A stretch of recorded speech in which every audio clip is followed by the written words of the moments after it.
Hello there, everybody. How you doing? We're here today. As some of you may know, this past weekend we had the Arbroath Independence online streaming event. Obviously, because they had to cancel the actual Independence March in Arbroath because of COVID-19. So, what was interesting is during the live streaming event, there was a lot of very interesting things that were shown. But obviously, me as I'm continuing to learn, I found this particular bit that you're going to see here today with Gordon McIntyre Kemp from Business for Scotland, who has created this book called Scotland the Brief. And what's unique, I think, really when you look at what Gordon McIntyre Kemp is doing is where and this is an important thing for folks that don't understand what's going on in the UK regarding Scottish independence and Brexit, is that the UK is all about propaganda. They pump out propaganda. They're not really good at putting out solid facts that actually, make a positive case for themselves. They really do rely on propaganda. What Gordon McIntyre Kemp is doing here is he's going the exact opposite direction. He's not creating propaganda here. What he's doing is creating a tool that will allow people to educate themselves and to understand better the things that, like most things about the Scottish economy, and all those sort of things, so that when the propaganda starts coming out, eventually after COVID-19 starts to die down and independence starts becoming talked about more and more again, it's gonna come. There's gonna be misinformation coming from Westminster and the BBC. So it's important for people to understand that people like Gordon McIntyre Kemp are out there trying to inform the conversation, are actually trying to educate people so that people know the facts and so that they're not making decisions based on fear and fear-mongering and propaganda. So that's the unique thing that Gordon McIntyre Kemp is doing. That's why I wanted to go ahead and play this today.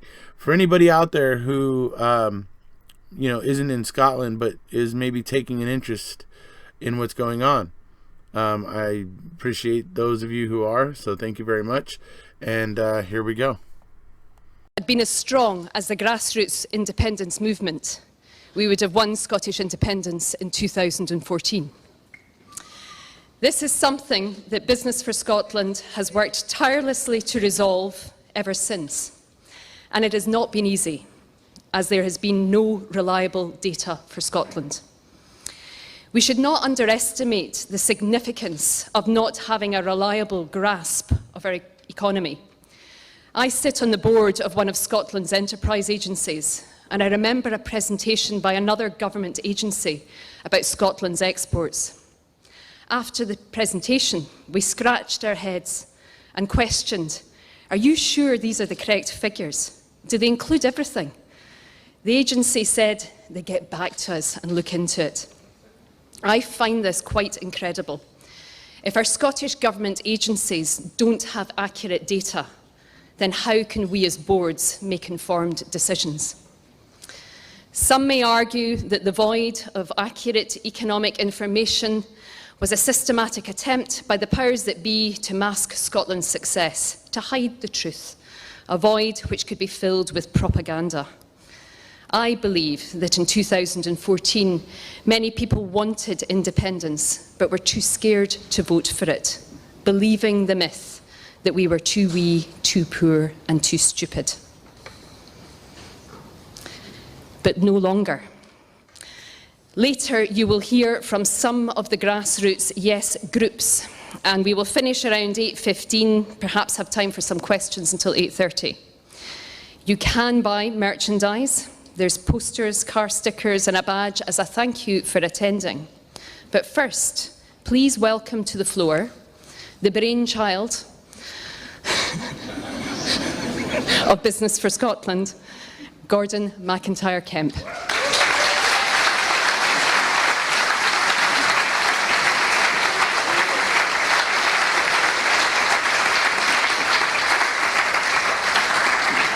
Thank you very much, Ailsa. Yeah, we're here tonight to actually launch our book. The Scotland Brief, we call it the Maxi. It doesn't say Maxi on it, but this is the full-scale book that we're launching tonight. And it's, I think, a very good and entertaining read. And it actually is about 4 or 5 times the amount of data that we've got in the mini book, which hopefully many of you have had a read. How many of you have actually read the mini? Nice one. Thank you very much. The key difference here is, with all the different information, is actually that if you turn to the back of the book, if you've got one, there's actually 400 sources. Every single fact that we refer to is actually linked in a source, which means that you can look up everything and check that we are correct on absolutely everything we say. It is a resource on Scotland's economy that has never existed before, and that's what we're basically been focusing on for the last couple of years. Now, Business for Scotland, you'll know what we did. In 2014, we campaigned for independence. We didn't write the economic case for independence, but we talked about it as much as we could, and we made our own case for independence, which was listened to. And 1 or 2 leading independence campaigners in 2014, people at the very top of the independence campaign, told us that the independence vote wouldn't have got out of the 40s if it wasn't for Business for Scotland. And as far as I'm concerned, that's an achievement of my lifetime so far, but I want to go one better next time. Business for Scotland is judged on one thing. This is what we try to do. We try to encourage belief in Scotland's economy. And last year, for the first time, the amount of people in Scotland that believe Scotland would be better off as an independent nation than they would be as part of the UK changed. Now, more people believe we'll be better off as an independent country, and that is directly related to the movement in the yes vote.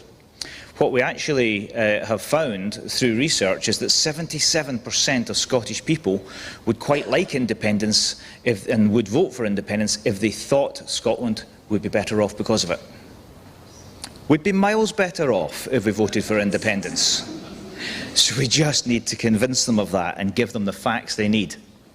We're probably best known for our website, and our website has lots of articles in there. Scotland Brief articles, yes, but we do opinions and political articles as well, and you'll see the quiz there in the middle, which has been incredibly successful.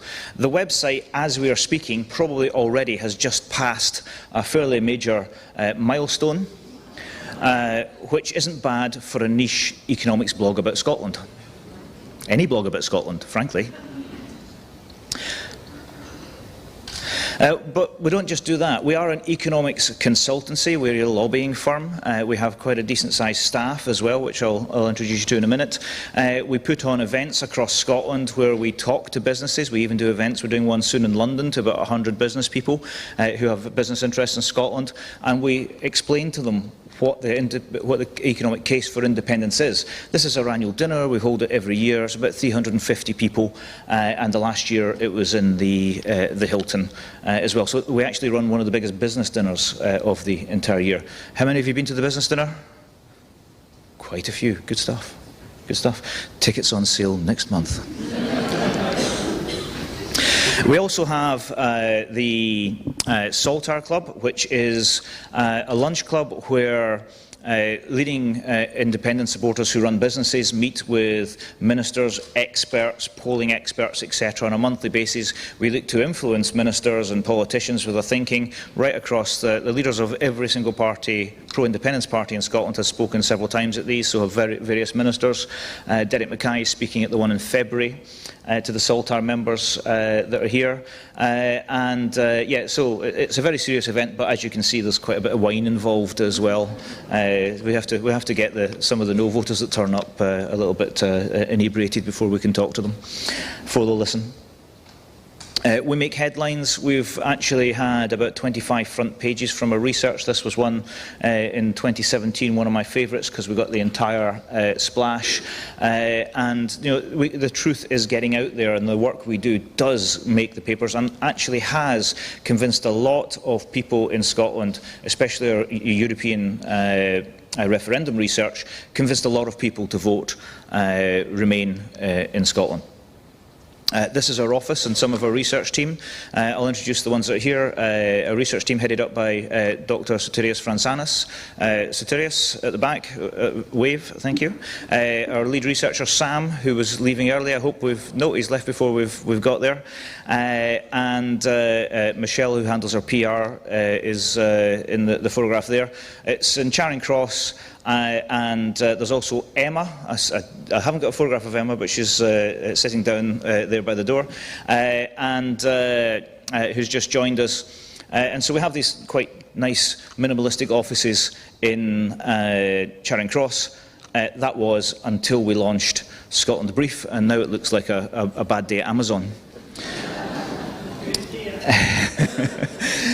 These are our intrepid volunteers who have already posted and packaged 11,000 copies and sent them out of Scotland the Brief Mini. This is John and Elizabeth Mackay and Richard Anderson. You'll be hearing a bit from John about volunteering later on. If you've ordered a Maxi Scotland the Brief, your name is in an envelope there. There's over 1,000 waiting to go, and as soon as we get back to the office tomorrow, we'll be posting those out.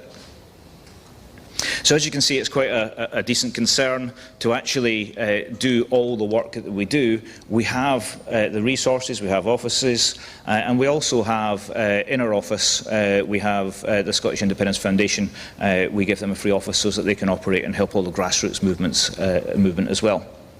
So Scotland the Brief.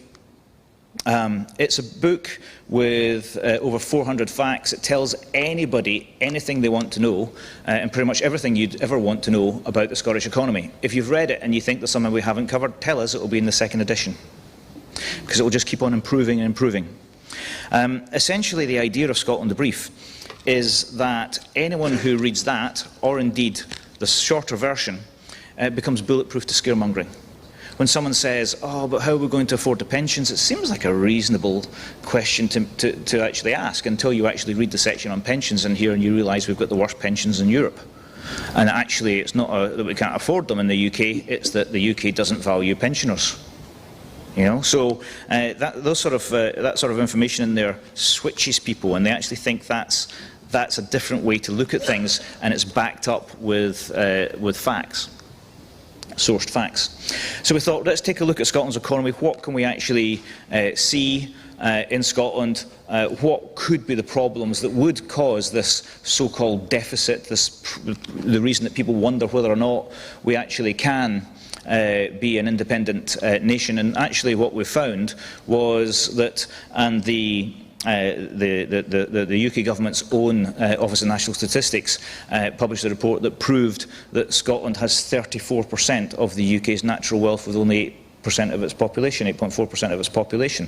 If you actually look at the fantastic resources we've got, not just oil and gas, clearly 96% of the UK's crude oil and 63% of its natural gas, but if you look also at the renewables, 25% of Europe's onshore wind resources and 25% of Europe's tidal energy resources and 10% of Europe's wave power potential, you actually realise that we've got lucky twice in the North Sea.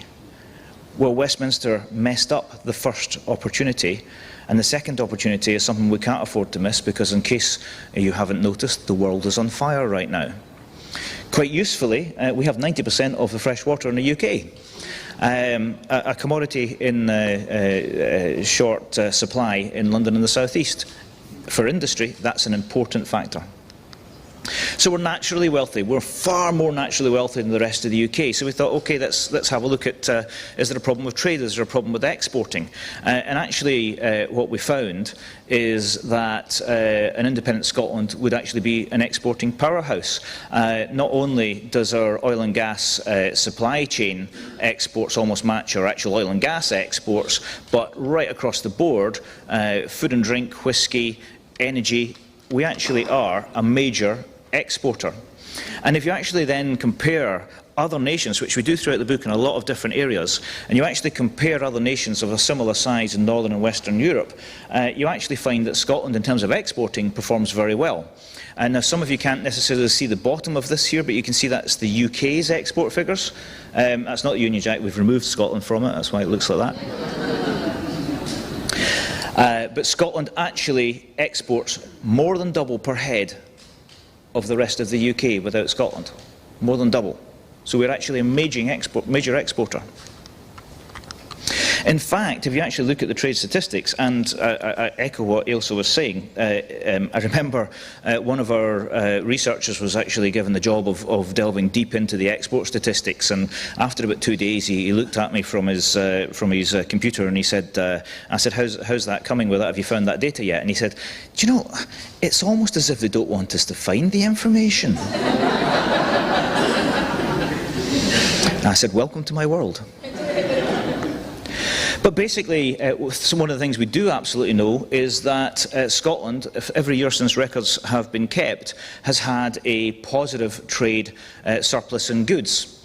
And you can see that although our Northern Ireland has this year, maybe once or twice, managed a trade surplus, England has one of the world's worst trade surpluses. So minus 134 billion in goods every year. It can't support itself. It can't feed itself, it doesn't have enough energy, it buys everything in from abroad, which means the entire economy is based on open borders and trade agreements. Let's hope nobody does anything stupid like leaving the EU.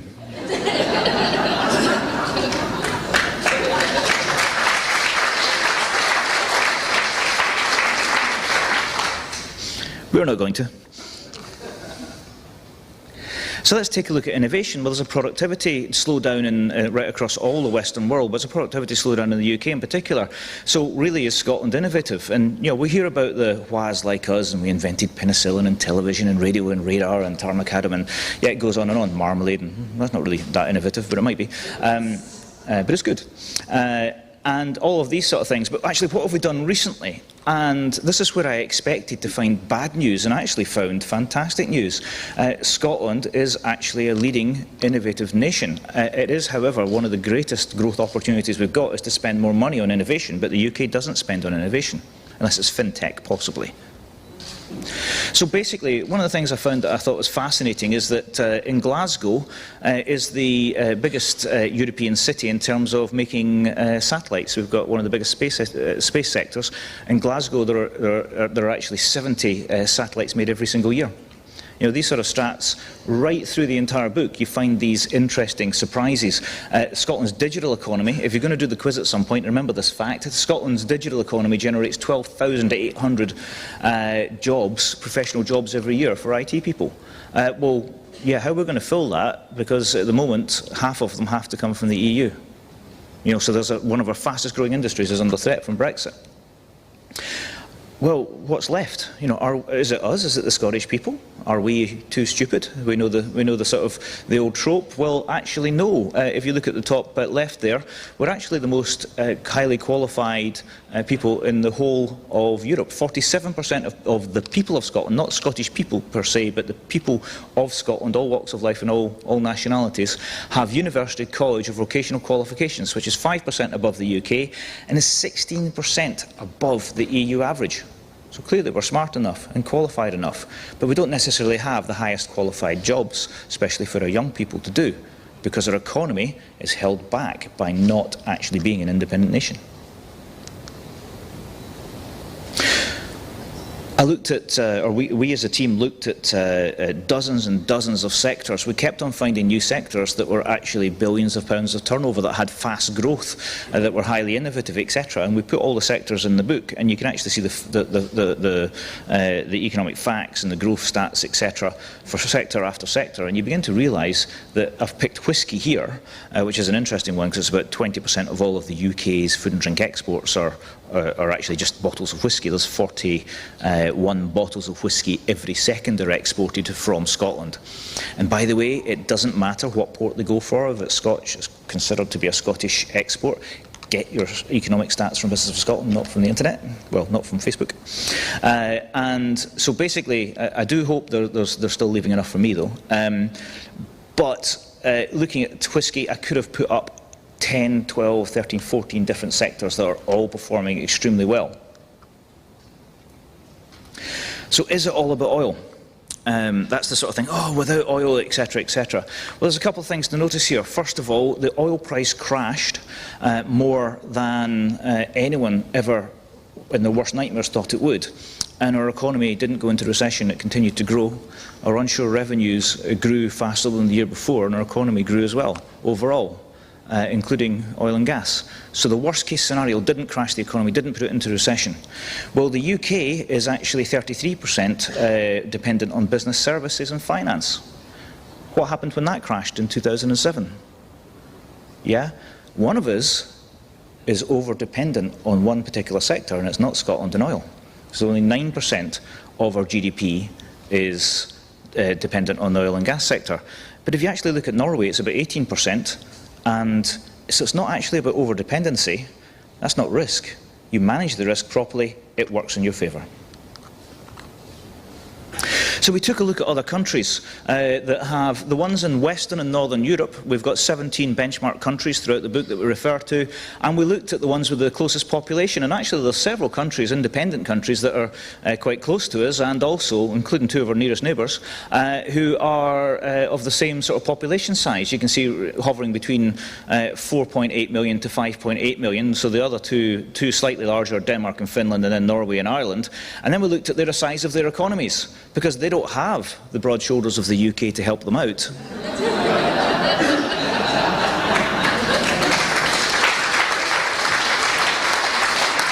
Wait, something's gone wrong.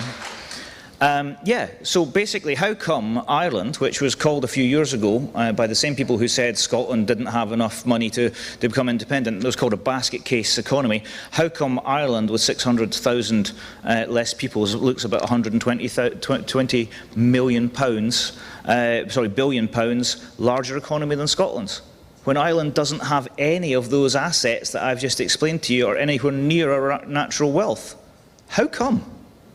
That's the question that just kept on burning into my mind as we started building and building this research. How come? Something clearly doesn't add up.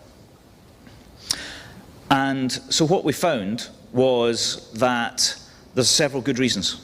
One is, and these are referred to in the book, one of them is quite straightforward: Westminster economic incompetence. Let's look at small independent Norway.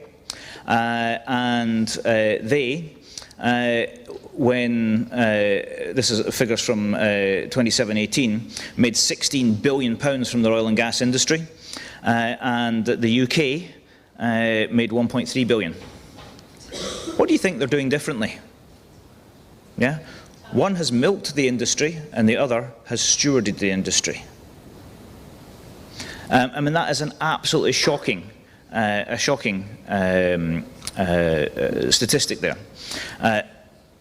Really, what's happened with the industry isn't the oil price, because they've also had the same oil price drop in Norway, and yet they haven't had anything like the issues of Aberdeen. Why? Because they invested for a rainy day, because they took care of volatility, and because they didn't decide not to charge oil companies tax for 2 or 3 years, which is exactly what Westminster did.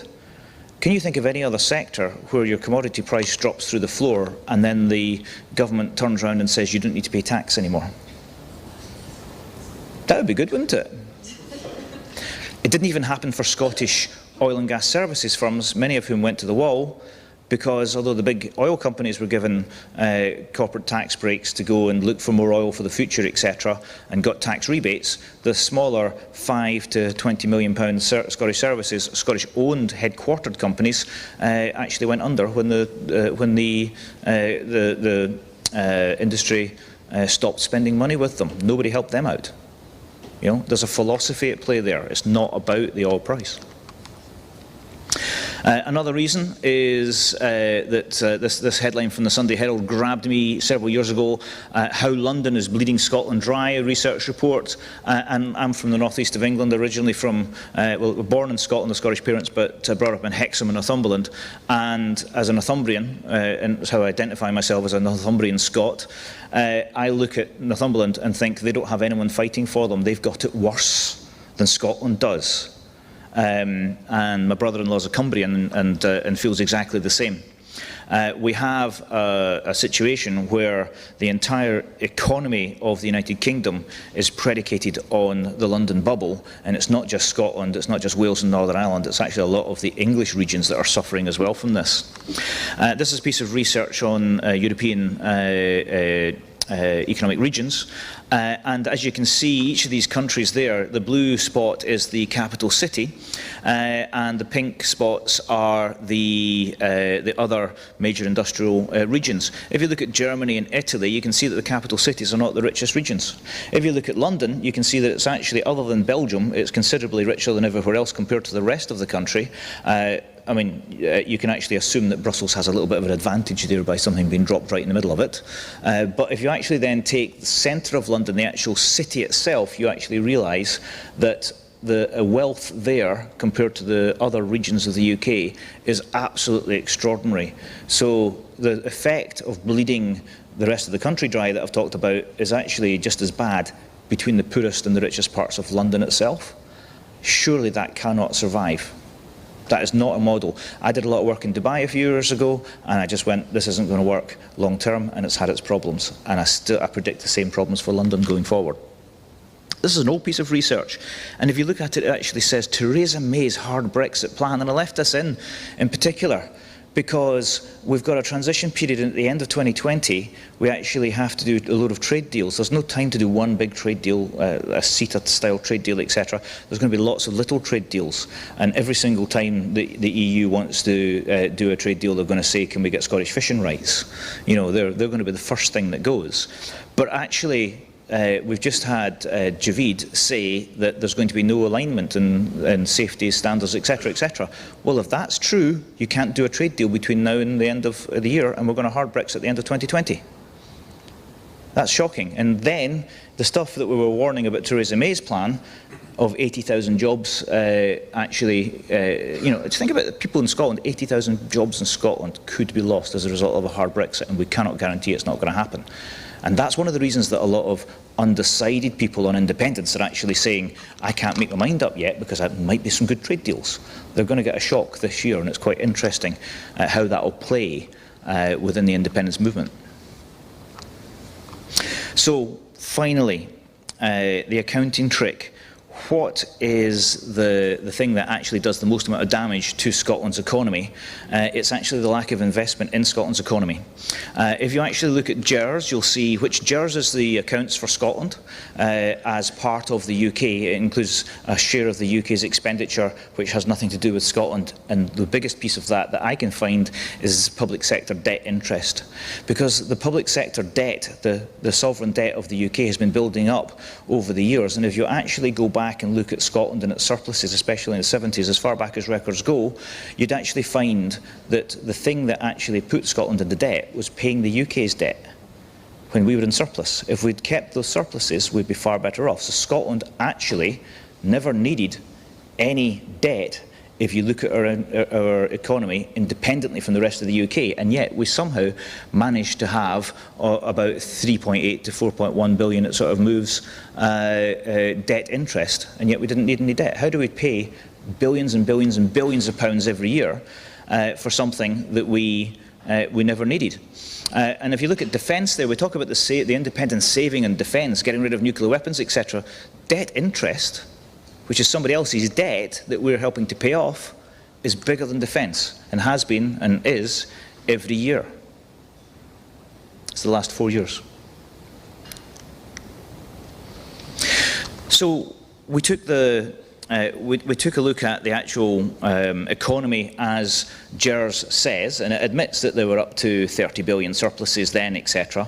And then when we get up to the crash, etc., we can see that it tells us that Scotland's actually generating quite a deficit. Now remember, the UK is generating quite a deficit. The debt of the UK has not actually come down. It's just the annual deficit isn't as bad as it was before. If indeed you think deficits are bad, that's a political conversation to be had. But actually, the way they've done that is they've actually just stopped spending in, especially councils, on essential services, on the health service, etc.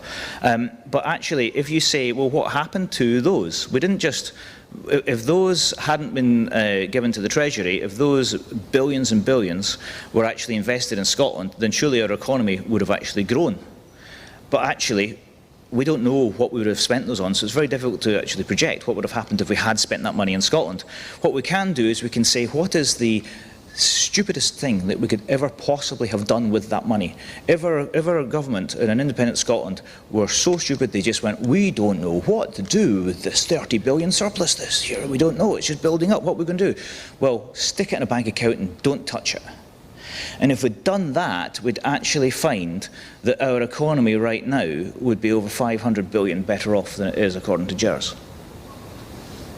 About 540 billion, I think it is.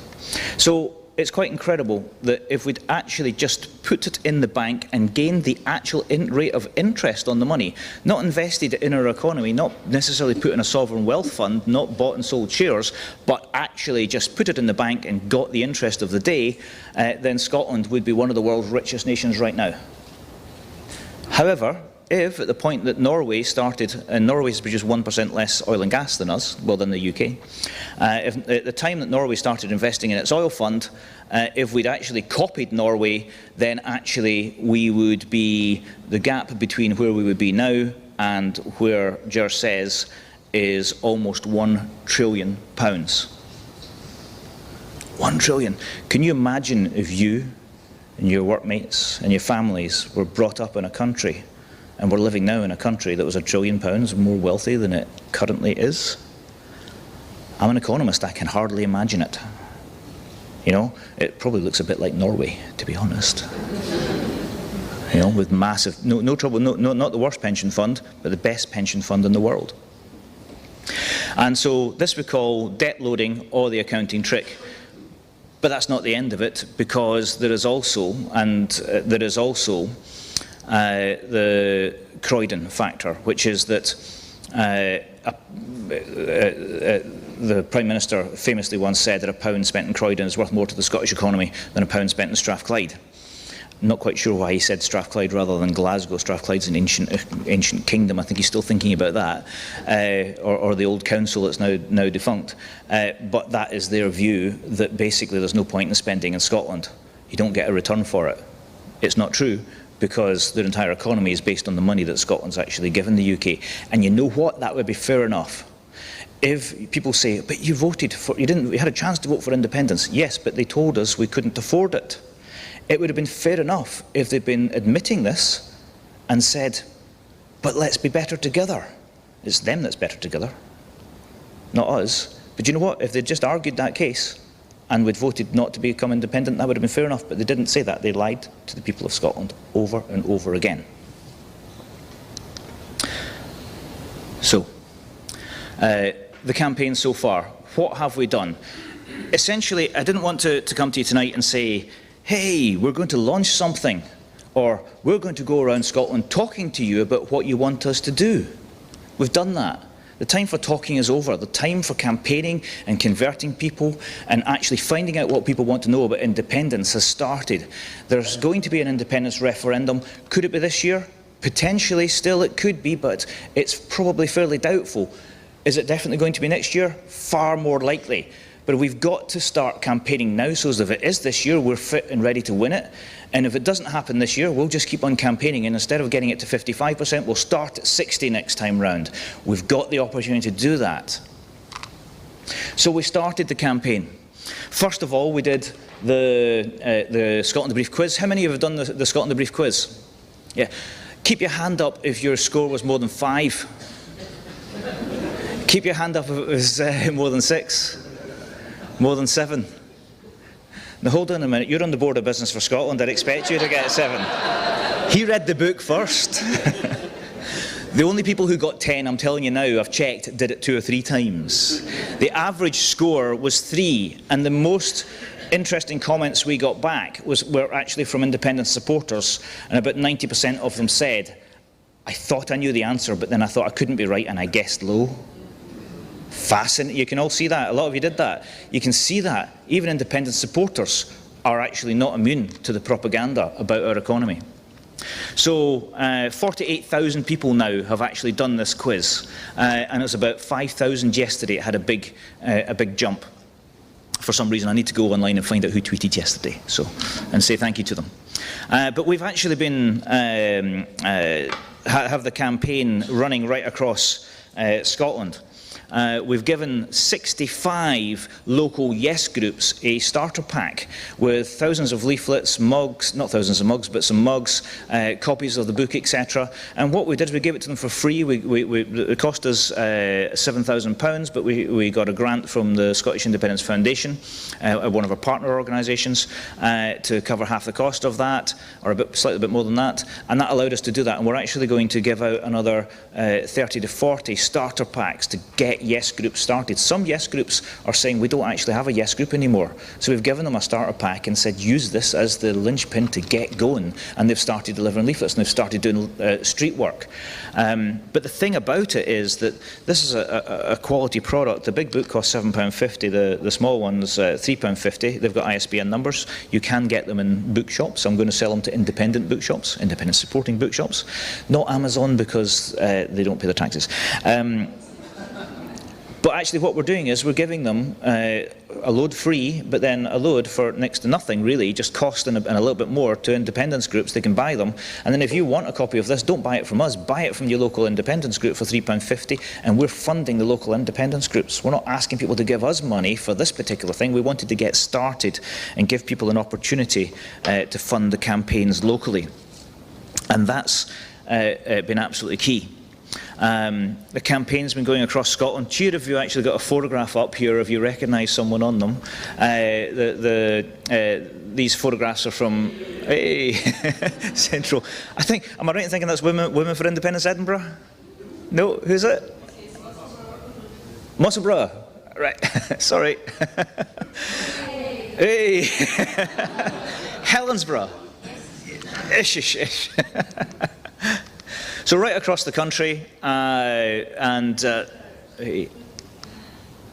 people have been campaigning, and the feedback we've been getting from the streets is great. People are saying, wow, we didn't actually understand all these facts. Today somebody was telling me that he's actually left a copy in his toilet, and when his guests come and they go to the toilet, they come out and they're in there for half an hour at a time. They come out and they go, do you know, I didn't actually know all of this. Maybe not the most hygienic way to convert people.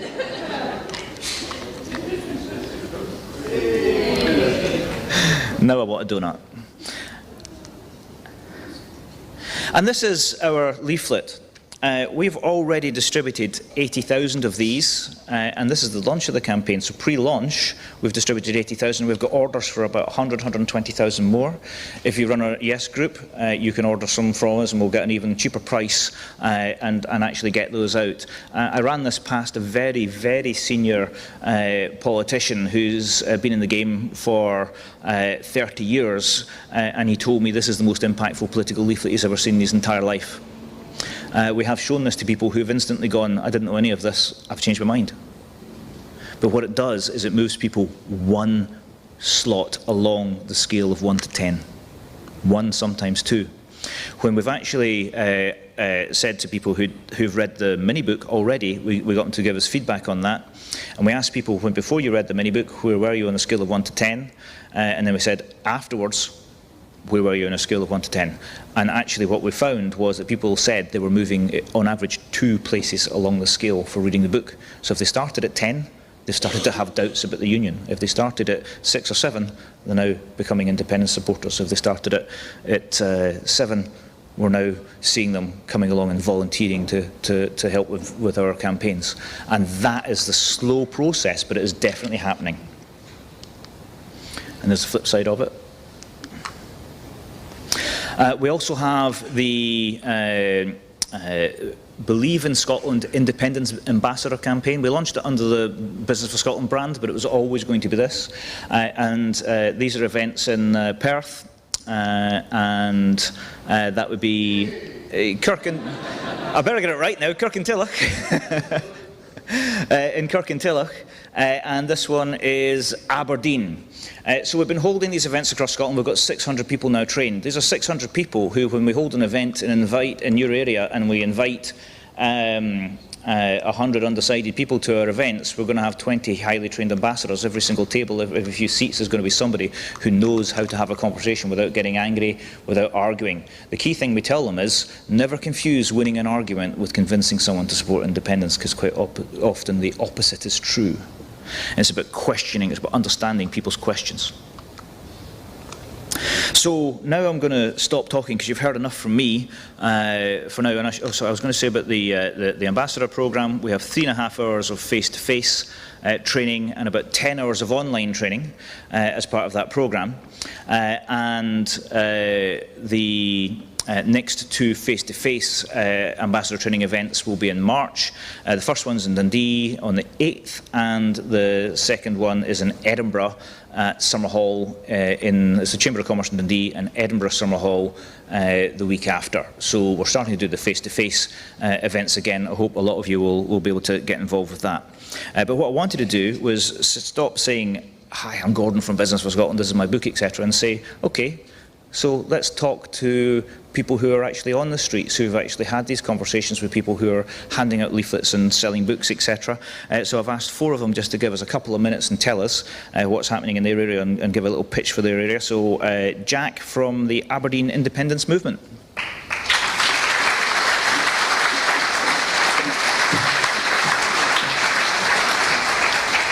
I'll try to keep this brief. Sorry, had to make the pun there.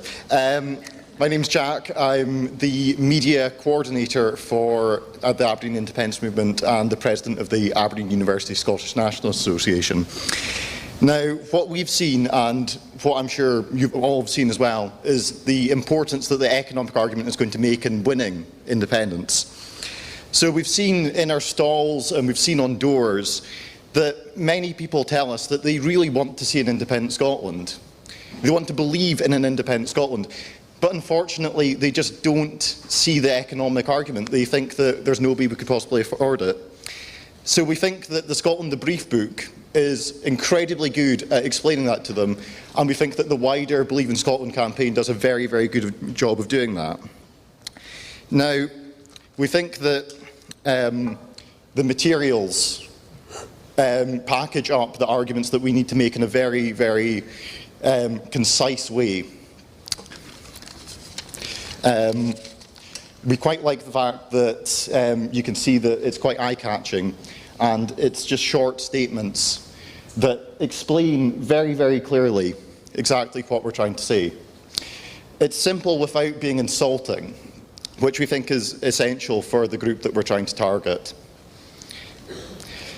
Now, we like the fact that the information is trustworthy. So it's very, very transparent where the information comes from.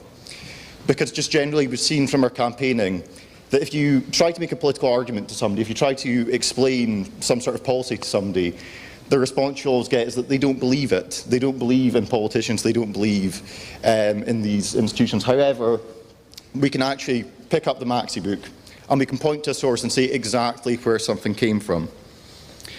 Now, we think that regardless of when we have a campaign, the Believe in Scotland campaign and the Scotland the Brief book are going to be essential tools in achieving independence.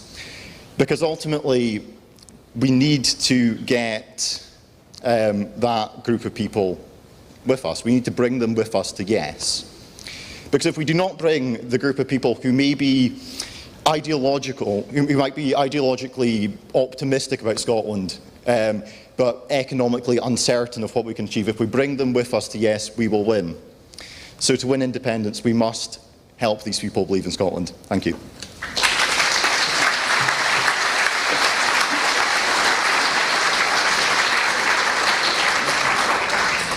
Karen from Edinburgh, North and Leith.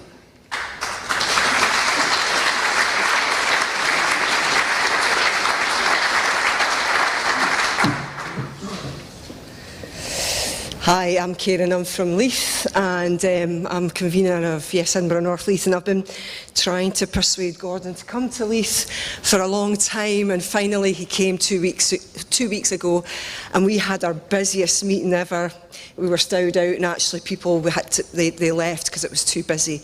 So thanks, Gordon, for coming and helping to spread the word. So I just wanted to say, the hashtag Believe in Scotland, unfortunately, alas, as an independence campaigner, I find that a lot of people don't believe in Scotland, especially older people, to be frank.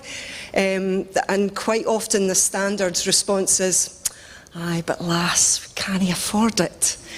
And, you know, I've been really frustrated by that. And when I really started campaigning seriously, I felt like, oh, of course we can afford it, but actually didn't really have hard statistics on it.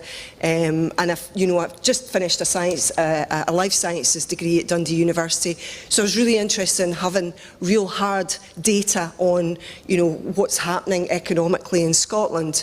And I just want to insert this fact that life sciences in Dundee, before I went there, I had no idea how successful Dundee University is. The life sciences department in Dundee is held above MIT in America, and that's a country with 350 odd million people, and we've got 5, you know. So, you know, we are punching above our weight in life sciences.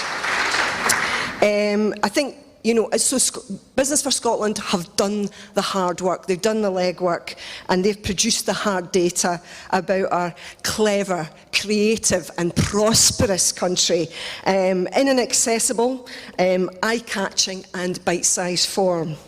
The Believe in Scotland mugs, I think, provide the activists with a friendly, warm drink holding indie stealth tool to leave in your shared crockery cupboard in your workplace. And I have done this. I never use the mug, but lots of people do. So I'm hoping they're getting the message. Hopefully, when the app is launched, that will allow us to carry the information around about with us on the move. And for me, the Maxi book provides all the references to solidify the positive assertions that we as activists make about Scotland. So Gordon, his clever Glasgow team, and Stuart Bremner, who did the illustrations, also from Leith, have created a fantastic... They've created a fantastic campaigning tool which brings the seemingly secret talents of our country out into the open.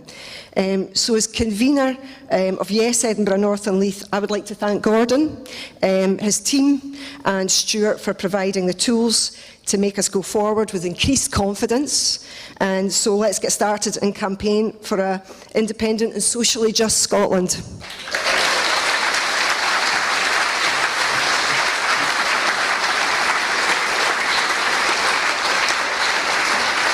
Siobhan from Yes Dundee and Angus.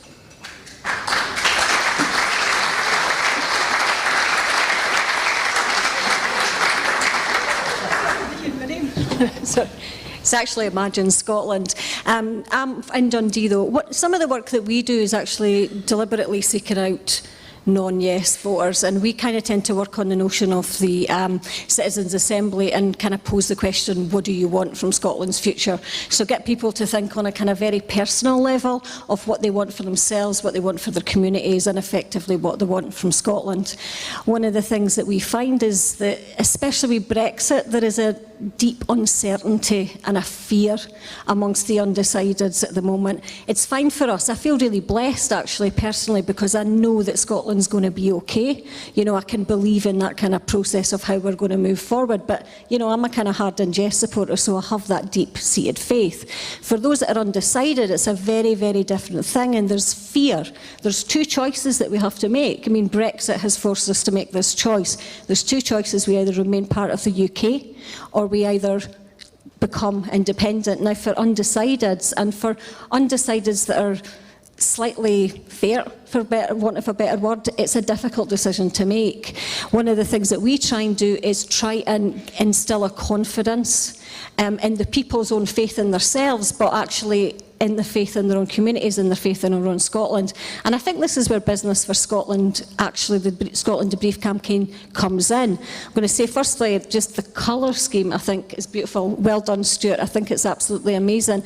And it gives a modernity and a forward kind of thinking in terms of a Scottish future, which I think is really, really important. It takes us away from the past and starts to get us to move forward and think in terms of how our future can be. But I think the economic case in the way the kind of Scotland Brief is working is it gives a solidity and it gives a confidence for people who are not sure of where we're going to go now. And I think that's really, really important at this stage. I think because of Brexit almost is because it's lent a kind of fear in people. They kind of feel like they're jumping into the abyss. We're moving into an economic abyss if we go into a hard Brexit, there's no doubt about that. But for the notion of independence, it's kind of feeling of stuck between a rock and a hard place kind of sometimes. But if we can start talking about the resources that we got, and I was blown away when I started reading some of that stuff. We've got 25% of Europe's wave and wind potential, for instance. That's absolutely awesome. And it's part of our future as well in terms of building an economic future. It's the stability, I think, that people and undecideds are looking for. And I think the economic case in the Scotland debrief actually give that solid base to build from and give people a confidence in themselves and the decision that they're going to make, but also the Scotland's economic case. It's just the political will that we need now. We've got the economic solidity, it's the political will.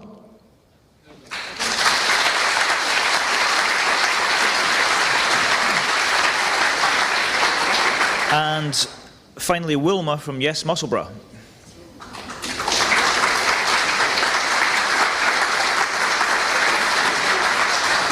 You were in one of the photographs, weren't you?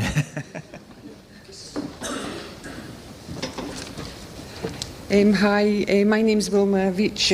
I'm the convener of Yes Musselburgh.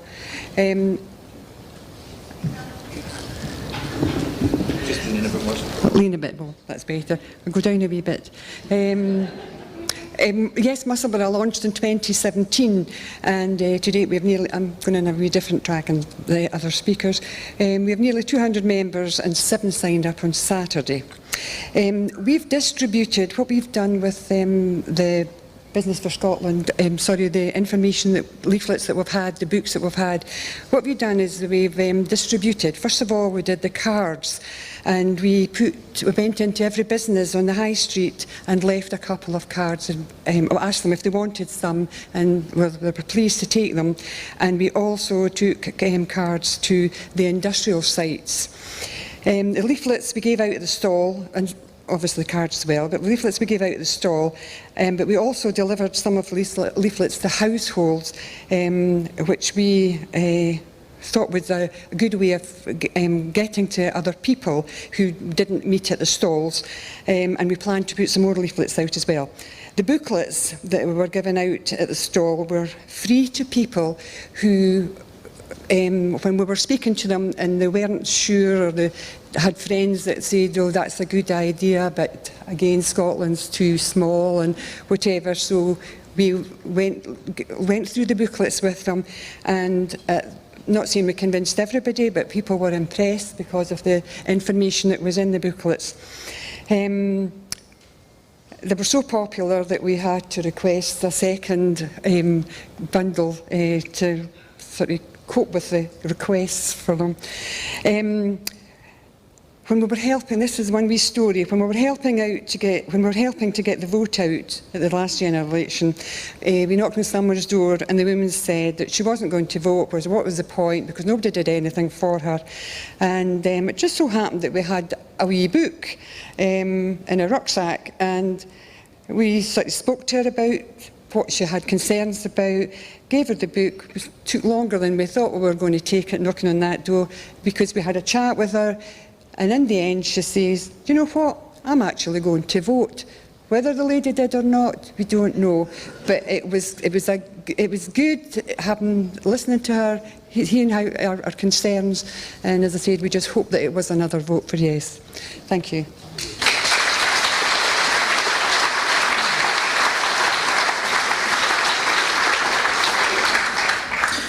Thank you very much. And right across Scotland, independence groups are out there campaigning with these materials, and that just makes my day, really. One time it didn't make my day was when we got 2 orders for 500 books on the same day. You'd think that was a good thing, but our volunteer driver said, don't worry, I'll make sure, I'll take the books. He said, who's ordered them? And I said, Aberdeen Independence Movement and Dumfriesshire for yes. We're not a small country, you know that, don't you? So that's what we've done already. So there's people, the front page of the National this week said, let's have a talking shop, let's have a convention, let's just go out there and talk to people and start winning this thing, because it's time to start winning.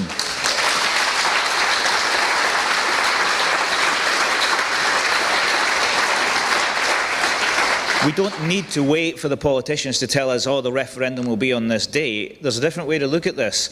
We can actually go out there, move people towards independence, so when it gets to 55%, we can say this is the date we want the referendum.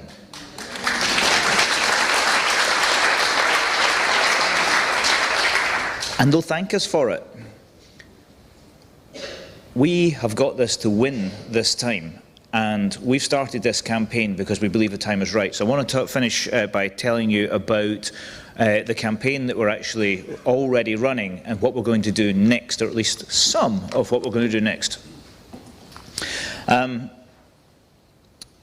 You could even go on your phones right now and you could look at our new Believe in Scotland website. It's just launched today. It's still sort of in beta mode, but it's got articles on there.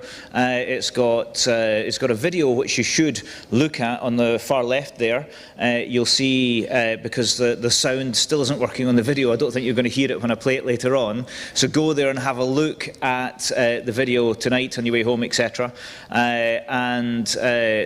What's key about this is we've carried forward the sort of the branding, etc. But it's not about preaching, it's not about politics, there's no politicians involved in the Believe in Scotland campaign. It actually asks people who turn up, is what are your questions about Scottish independence? And that's the key thing. We're looking to engage, we're looking to have conversations, we're looking to get people to honestly tell us what their concerns and worries are, so as we can answer those questions. And we call them IndyFAQs, hashtag IndyFAQs. And as you can see, we've already answered a few of the most frequently asked questions about independence. 2.5-minute reads, facts, links to prove that we're telling the truth, no objective, no politics in there, no mentions of what we think of Gordon Brown or anything like that, like we sometimes do in Business for Scotland, just the facts. And people, we believe, will engage with those facts on a much deeper level. And it's really all about engagement, because when you actually click on a blog, or when you want to go look at a blog, we're actually saying, what questions do you have about independence? We're challenging people to actually ask us their questions on independence over and over again, and they put the answers in there, and then we will actually email them when we've got the answer for them. And if we've already done it, we'll just send them an email straight away, but we'll keep telling them when the new FAQ blogs come out. This is the video which we've made that we explain our videos. Independent nation? This is a difficult question for many people thinking about Scottish independence, but it's a key one. Data from the UK government's own Office for National Statistics proves that Scotland possesses 34% of the UK's natural wealth, with 8.4% of the UK's population. That means Scotland is 400% more naturally wealthy than the UK overall. Renewable energy is our future. Scotland generates 26% of the UK's renewables, including 90% of its hydropower. In fact, in 2017, 69% of Scotland's energy needs were generated from renewable sources. That's 45% higher than the rest of the UK. More than that, with only 1% of its population, Scotland possesses a massive 25% of Europe's offshore wind and tidal power resources, and an amazing 10% of its wave power potential. It helps that Scotland has 32% of the UK's landmass and a staggering 62% of the UK's offshore maritime area, meaning Scotland's territory is actually larger overall than England's. So it's no surprise that Scotland produces 96% of the UK's crude oil and 63% of its natural gas. We also contribute 70% of the UK's fish landings. Scotland is famous for its rugged beauty. But did you know that our countryside contains 90% of the UK's total fresh water? A commodity in short supply in the southeast of England. We also contribute 60% of the UK's timber production. It is this natural habitat that gives Scotland our great reputation for top quality food and drink. It's no surprise that in the last year, Scotland's GDP was £900 per head higher than the UK's, and Scotland's government revenues were £600 per head higher. So yes, not only could Scotland be wealthier as an independent nation, it should be wealthier. It should also be more successful, fairer, sustainable, and our people more prosperous than we are as part of the underperforming UK economy. This is why more and more people are coming to realise that it's time to believe in Scotland. Want to know more? You will find these facts and hundreds more about the Scottish economy, its finances, independence and Brexit in our new book, Scotland the Brief.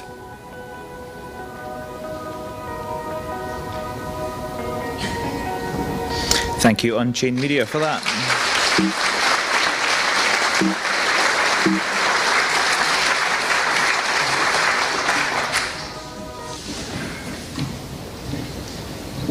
There's also a second site, though, and that site is called Supporting Believe in Scotland, and that's a site for activists to log on. As you can see, it's a little bit simpler. There is the opportunity for supporters to donate, to participate. There's a list of events on there. There's also a list of events for to engage undecided people, etc. It lists the rallies, our own ambassador programs. Any group that's got an event, just fill in the form on the website, tell us about it, and we'll promote it. We're going to spend a lot of money promoting this this website, and the ambassador program from Learn, or multiple social media, including Instagram, etc. And resources is actually resources for the local Yes groups. You can actually order leaflets and books online, and as we add more and more leaflets, you can get those there. And we've also got online communities for campaigners as well. The whole idea of this came from the 30 or so talks that I gave last year, when I was actually told again and again by groups that we want to campaign, we just don't have anyone coordinating anything. We want to campaign, we don't have materials to give out. We knock the doors and we're having the same conversations we had in 2014. Someone has to give us something new. So I started saying, okay, well, we're going to look into doing that. And everyone said, great. And after about 10 to 15 meetings, it was actually in Aberdeen, I said, you know what, we're going to do this. We're going to launch a national campaign. We're going to not take control of the Yes movement. We're not going to be Yes Scotland, God forbid. What we're going to do is we're actually going to create an organisation that supports you, the local activists, that says, what do you need to win in your area? Because there's no way to win an independence campaign through politics and adverts and newspapers. The only way we're going to do it is at the grassroots level, because it's the only thing that ever has moved the independence vote. And you need our support, so we're going to give you our support.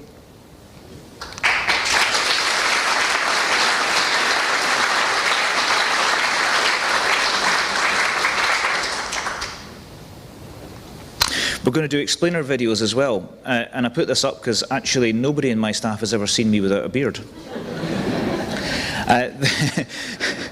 It's not a pretty sight, is it? This was during the EU referendum campaign. I think this particular video got 27,000 views, and the research from it was given a whole full page in The Sun, and it was used by the Remain campaign in Scotland, etc. But I thought I'd grab that for a particular reason, because there are only 3 post-Brexit trading choices: the Norwegian deal, the Swiss deal, or the Canadian deal. How true is that still to this day, and they haven't yet figured it out? And we said that before the referendum. There's nothing hard about Brexit, ladies and gentlemen. The day after the Brexit vote, David Cameron could have phoned up the EU and said, tell you what, we fancy a Canadian CETA-style deal or a Norway deal. No, let's go for the Norway one. Send the paperwork over, I'll sign it on Thursday. That's how easy it is to leave the EU. What you can't do is go, we want all the advantages of being in the EU, we're not going to pay you anymore, and we're not going to pay our bills.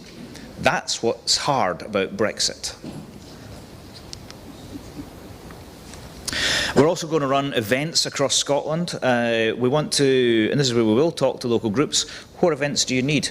Who can we put on a panel? Can we actually get 100 undecideds to an event and sit them down with our ambassadors and our local groups and actually convert people right across the country? Can we run hundreds of town hall events before a referendum's called? Well, Brexit puts it back on the radar. Brexit allows us a chance to do this. Once Brexit's happened, people are going to want to come along and they want to get clarity on what it is we're planning for Scotland. And we're not just thinking in terms of let's get some leaflets out there. We're not just thinking we've got some good messages. What we're thinking is let's actually analyse the data. Let's just see what is changing. Now here we've got some work done by my research team looking at the IndyRef 2014. That's not a pretty sight with no majorities right across Scotland. And then you look at general election 2019 and we looked at the people voting for independent supporting parties, and you can see there's actually been significant movement. Several areas, especially in the central belt, moving significantly towards yes, and also in Skye and Harris and places like that. Then we took a look at the areas where there's a lot of undecided people, and we can actually see that the polls are telling us there are lots of areas that haven't gone blue yet, but where people are undecided, where they're not sure. And we've been mapping that. There's a lot of areas now where there's no clear majority whatsoever for yes or no in Scotland. And then we look at the swing to yes from 2014 to 2019 from the opinion data we've got, and actually map on top of that who voted to remain in the EU and who was the strongest voters to remain in the EU. And what this does is it actually allows us as a campaigning organisation to map out on a regional basis and by town and city what messages will work where. We know what posters to put where, what billboards to put out, what leaflets to drop into certain towns, but if we work with you, we'll know which estates to drop particular leaflets into. And that level of targeting hasn't actually been tried from a yes campaign before, but we've got the data and we're working on it. The City of Edinburgh here is actually not moving towards yes as fast as we think, but it's actually a huge EU. So if a hard Brexit happens, then there might be an opportunity there. So what sort of message might you play in Edinburgh to persuade people? Although some people are telling me that I'm sure Leith is moving very quickly, isn't it? Yes. About Morningside, I'm told, is an area that was so solidly no that is actually now cracking. The people are moving several spots along that. They're not necessarily saying yes yet, but they're getting there. So we can actually map that. If we work with local activists, we can collect that data. And how do we collect that data? And so there's a bill poster that we're working on right now that might work in Edinburgh. It's very difficult. I've been working in marketing for a long time. It's very difficult to put economics bill posters up. Have great looking hair is really easy. Economics is a little bit more difficult. So we try and have a bit of fun with the message. So we're going to put an app out there, and the first app will be the Scotland Debrief app. And the Scotland Debrief app will have instant access to the quiz from your mobile phone when you're in the pub. And we're actually finding that half the people, there's a lot more people looking at the quiz than doing the quiz because they're skimming through it to actually get the answers to win arguments. So we're putting it in the pocket. And people used to say, well, Gordon, if only I had you, and the fact it was Ian used to always say, I've only had you in the pub with me last Friday night. Well, now you can have me in the pub with you every Friday night, and I'm not just talking about the phone on your phone either. So basically, this is all the content that you'll actually get in stage 1 of Scotland Debrief, so you can find the information you need to actually say, well, actually, can I just show you this? Can I just tell you that actually I'm not entirely sure you're right? Let's look it up, and it'll be there at your fingertips, anything you need to know.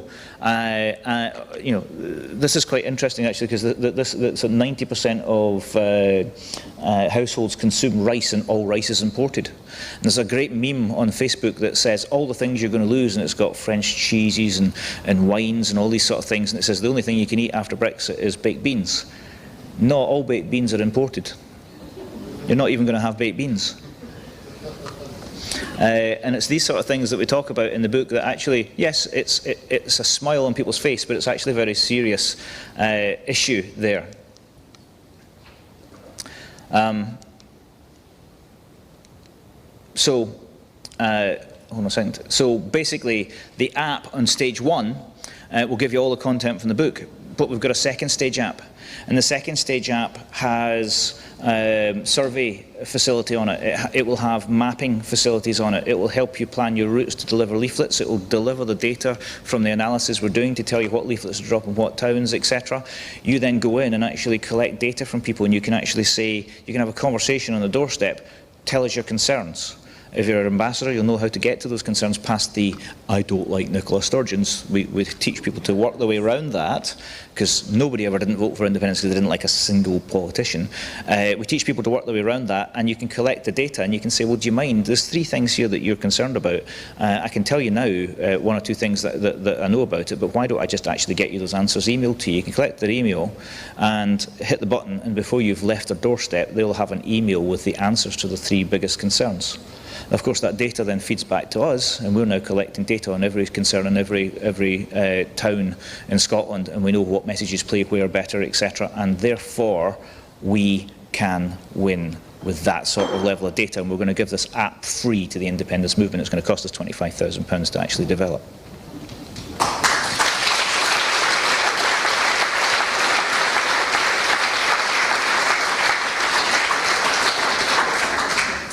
So I'm going to finish with just a quick statement, which is that I may have told all of you that we were going to win in 2014, but in my heart of hearts, I never really thought we were.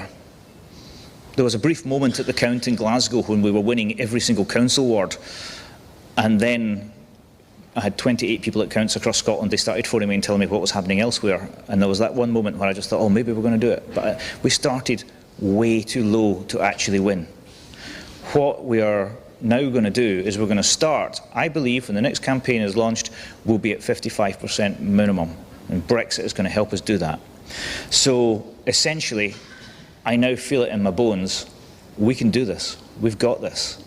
We just need to start now, we just need to start holding conversations across Scotland, we just need to start campaigning, because they have nothing. Every argument they had, every bit of scaremongering can now be debunked, and this is just ourselves.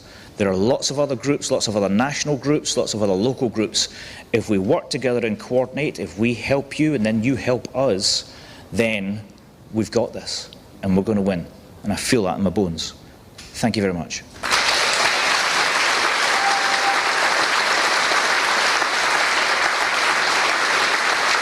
What time is it? 5 to 8.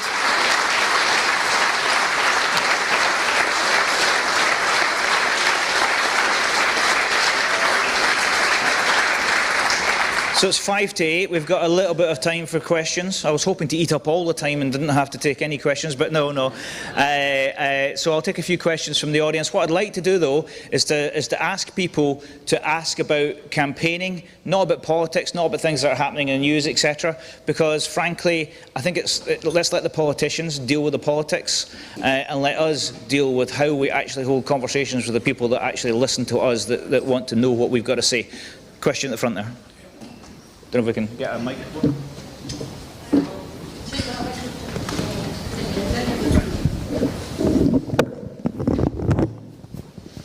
Thank you.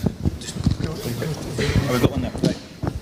You want it? It's just a tip that will give you a lot of personal satisfaction, and it's based on the fact that when you're in your supermarket and you see all that London media telling all those lies, and as you're browsing through those newspapers, why not just pop a leaflet into each of the copies that are there? It'll hit them where it hurts, and you go home feeling. Thank you very much. Yes, people as of tomorrow will be wondering how we've managed to get all that much money to get a leaflet in every metro in the west of Scotland. Question over here. Somebody had their hand up? Hi, Mary Baxter. I'm the Financial Director for the Yes Hub in Perth. It's on Perth High Street. They can't miss it. I want to say something that was sort of missing from your presentation, and I came here specifically to hear it because I had a colleague who was saying it's not just about the facts, but he was wrong as well as right. It isn't just about the facts. The facts are absolutely essential. But to get the emotion into it, you have to prove to I don't know that they've been spurned by Westminster. Because there's no better activist than a convert that's worked out that they've been lied to. And our hub brings these people in, and they use this material. We've got this material in our window, and it's wonderful watching them. It's really marvellous. And then when they actually come in and they think, you can see it, they're light bulb moments. And I'd like to add to that, 7 constituencies in Scotland got more than 50% of the vote. And one of the ones that I live in is what was considered a long time ago to be Tory Perthshire, and we got more than 50% of the vote.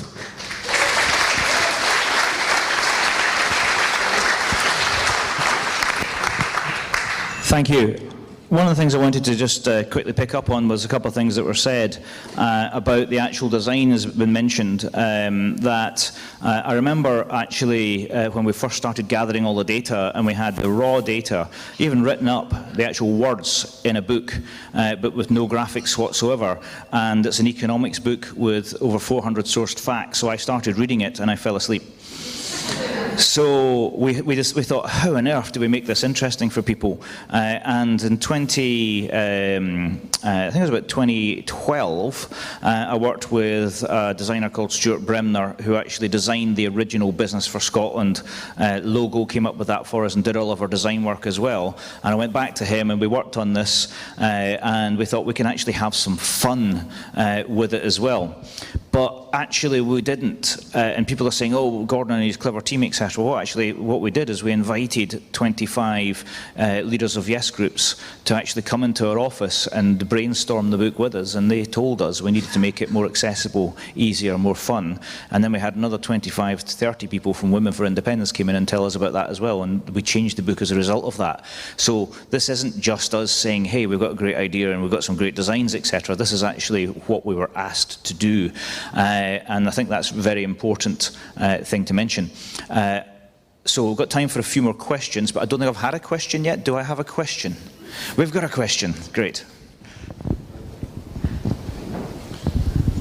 What about a canvassing tool? You know, one of the great problems in IndyRef2 was YesMo, the canvassing tool for the Yes campaign, which never gave us any feedback. You know, at the moment we're limited to using Activator for SNP members, and really it's great having conversations, but you need a system that allows you to go back and get the feedback back. What's going to happen there?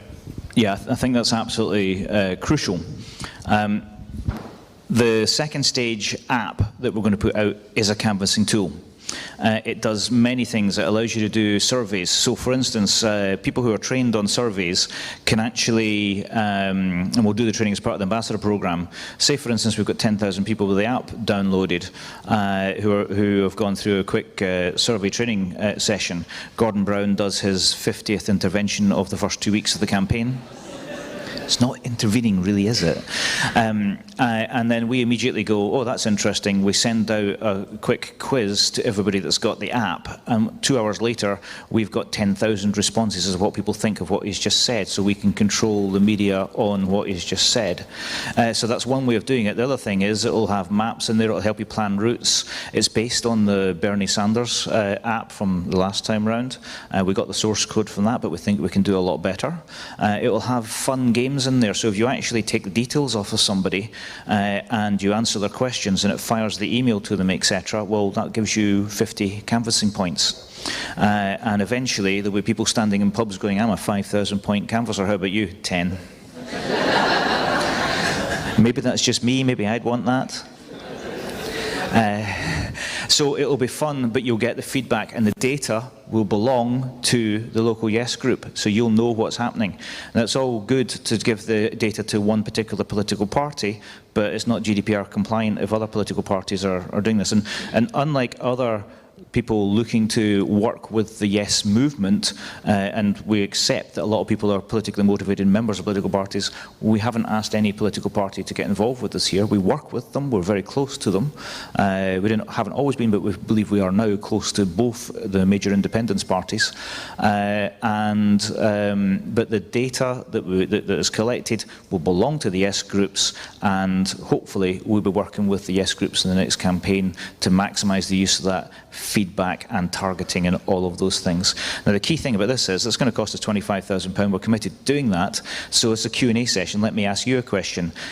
Is this something that you think we should crowdfund for to make happen sooner? Yeah? Okay. Right. So we didn't want, there's an awful lot of people launching crowdfunders and saying we're promising we'll do this. We wanted to deliver something before we even thought about that, so as you know we can deliver. So that's something that's actually on our radar for the next week or so, but that's good to hear. Anybody else got a question? There's one at the back and then a couple at the front, Donald. Hi, I'm not sure if I missed it earlier, but has the Phase 1 app already been launched, or if not, when's it going to be launched? No, the Phase 1 app's a good question. The Phase 1 app links to things in the site that we've just launched 2 hours ago, and as a direct result, you can't submit it to Google Play and Android and the store and all these sort of things unless you've got the links in the app working. So now we've got the website up, we can now submit it. It takes about, we're probably 20 days away from getting approval for the app, but it's done by a professional app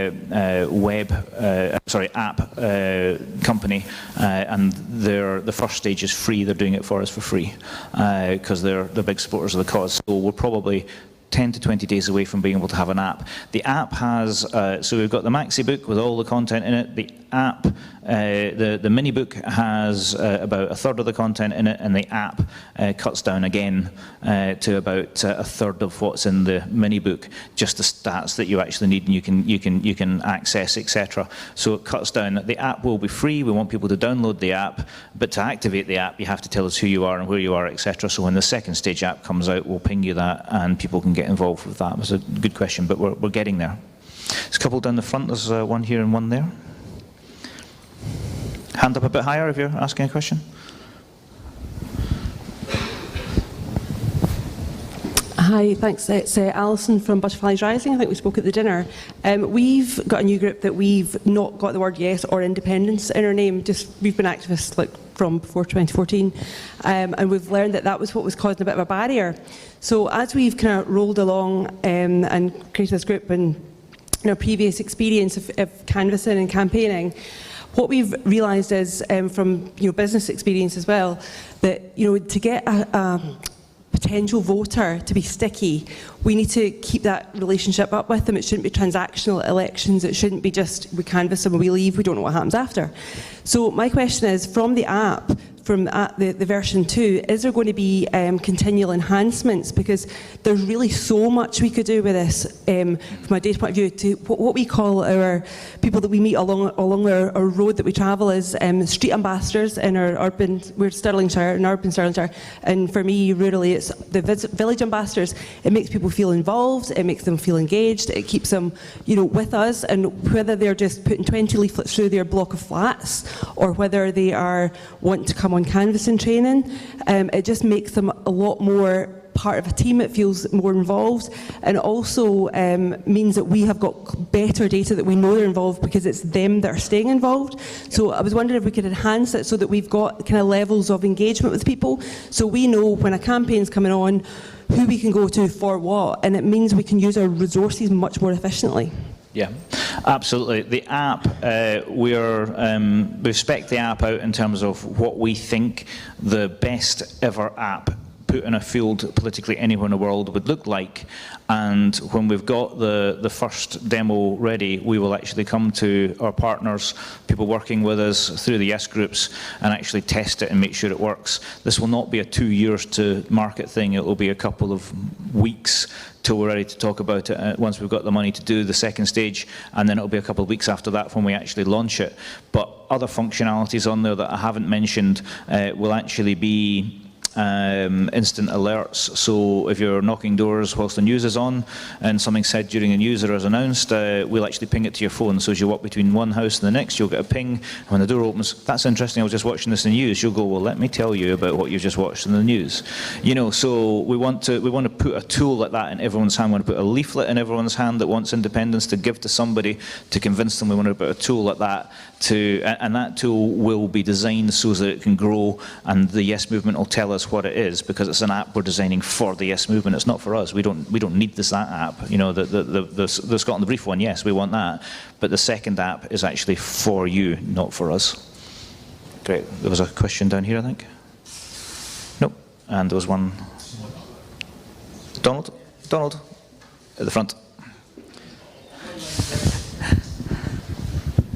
I was just wondering, is it the intention of Business for Scotland and Scotland the Brief to hold more events like this, which would be for people who don't support independence rather than for those of us that do? I always feel we have a bit of a talking shop amongst ourselves and not for everyone else. Yeah, that is a very good point. It is exactly what we're planning. We've got a series of events that we're planning called An Audience With. We're not going to tell you who it's with, but yet. But it will probably change from town to town. And what we're actually wanting to do is to book venues in every town and city across Scotland, and actually work with local groups to find people, canvass the streets, use the app, find people who are interested and who would be open, and invite them, so that we're actually getting hundreds of people to come to individual events and actually get them to talk to us about what their concerns are, and the expert panel will actually answer their questions, and we'll have materials, and we'll also have trained ambassadors in every room to answer questions, and we can collect people's data from the app, etc. So yeah, it's about converting people. We do a great deal of talking to one another. This is a launch event, so quite clearly there might be some people in here who are not supporters of independence. If they're not and they've bought the book, thank you. But this is a launch event. What we're planning to do next year is to have about 20 big events, as big or bigger than this, where the majority of the audience are undecided people and just want the questions answered.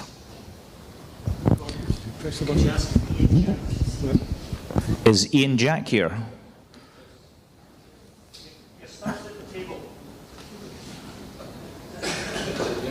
Okay, that was an easy question to answer. Do we have another? Yep. Gordon, cool. With all the sophistication that we're hearing, are you likely to be in a position where you can sort of create sort of bar charts to show how we're increasing the vote towards independence? You know, so just say, for example, we say we're now at 45, and in a month's time we're now at 46, and you know that so that all activists can see where we are, and it's spurring on. So we've got some tangible target and some tangible results. Yes, absolutely. The app, when it's out there, will collect the data in different regions. We'll be able to feed back to everybody what across regions and across towns, etc.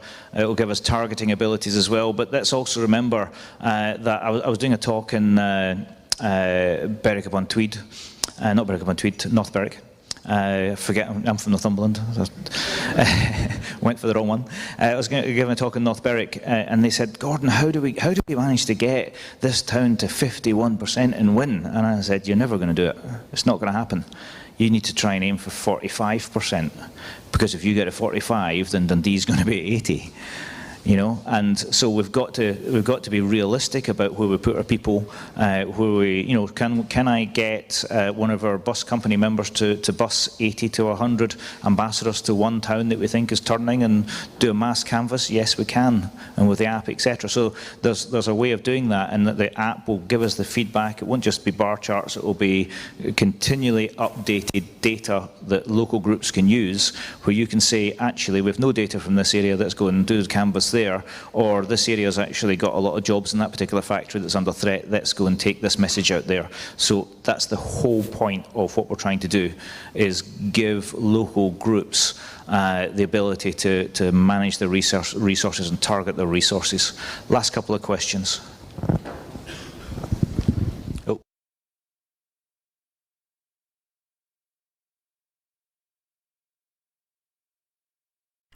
So I just want to thank everybody for tuning in. Obviously, Gordon McIntyre Kemp is very much trying to educate everybody about the economy of Scotland, about what the economy of Scotland will look like.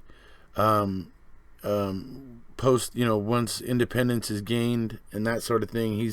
He's out there doing the work and that sort of stuff, and making that information available and ready at people's fingertips in preparation for the upcoming, referendum, so that it will not be as easy to use propaganda, to fool people. Because, you got people like I say, Gordon McIntyre Kemp and the team of people that work with him that are out there making it possible for the people to like I say, have the information they need at their fingertips. That app is pretty amazing that they're talking about. Can't wait to see it myself.